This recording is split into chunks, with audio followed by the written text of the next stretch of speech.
SIR చిత్రాలు ఒక్కొక్కటిగా వెలుగులోకి వస్తున్నాయి. మాజీ డిప్యూటీ సీఎం అంజద్ బాషా ఓటు 2002 జాబితాలో మిస్ అయింది.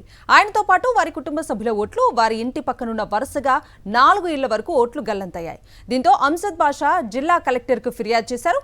తాను పుట్టినప్పటి నుంచి అదే ఇంట్లో ఉంటున్నారని, ఎలా ఓట్లు మాయమవుతాయని ప్రశ్నించారు. 2002 ఓటర్ల జాబితాలో అనేక లోటుపాట్లు ఉన్నాయని వెల్లడించారు. మాజీ ఎమ్మెల్యే రఘురామరెడ్డి ఓటు కూడా మిస్ అయిందని తెలిపారు. వెంటనే జిల్లా కలెక్టర్, ఎన్నికల సంఘం చర్యలు తీసుకోవాలని డిమాండ్ చేశారు అంజద్ బాషా.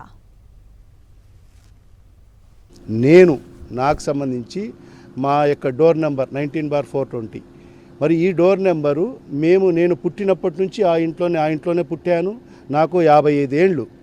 మరి గతంలో అనేక సందర్భాల్లో నేను ఓటేశాను. నాకు 18 ఏళ్ళు నిండినప్పటి నుంచి నేను ఓటు హక్కును వినియోగించుకుంటూ వస్తున్నా అదే ఇంట్లో ఉండి. మరి ఈరోజు తీరా నా ఇంటి పక్కన వరకు డోర్ నెంబర్ 2002లో ఉంది, కానీ మరి 2002 ఓటర్ లిస్ట్లో నా డోర్ నెంబర్ నుంచి 4-5 డోర్ నెంబర్లు మరి అక్కడ కనుమరుగయ్యాయి. మరి ఈరోజు మ్యాపింగ్ చేయాలి అంటున్నారు. ఇప్పుడు 2025లో కొత్త ఓటర్ లిస్టు మా డోర్ నెంబర్ ఉంది, మా ఓట్లు ఉన్నాయి. కానీ 2002 ఓటర్ లిస్ట్ తీసేటప్పటికి మా డోర్ నెంబర్లే లేవు, మా ఓట్లే ఏది కూడా లేవు, అన్నీ గల్లంతయ్యాయి. ఇప్పుడు మనం ఎట్లా లింక్ చేయాలని చెప్పి కూడా తెలియని పరిస్థితి ఉంది. ఖచ్చితంగా దీన్ని ఇన్వాల్వ్ కావాల్సిన అవసరం ఉంది ఎలక్షన్ కమిషన్ ఆఫ్ ఇండియా.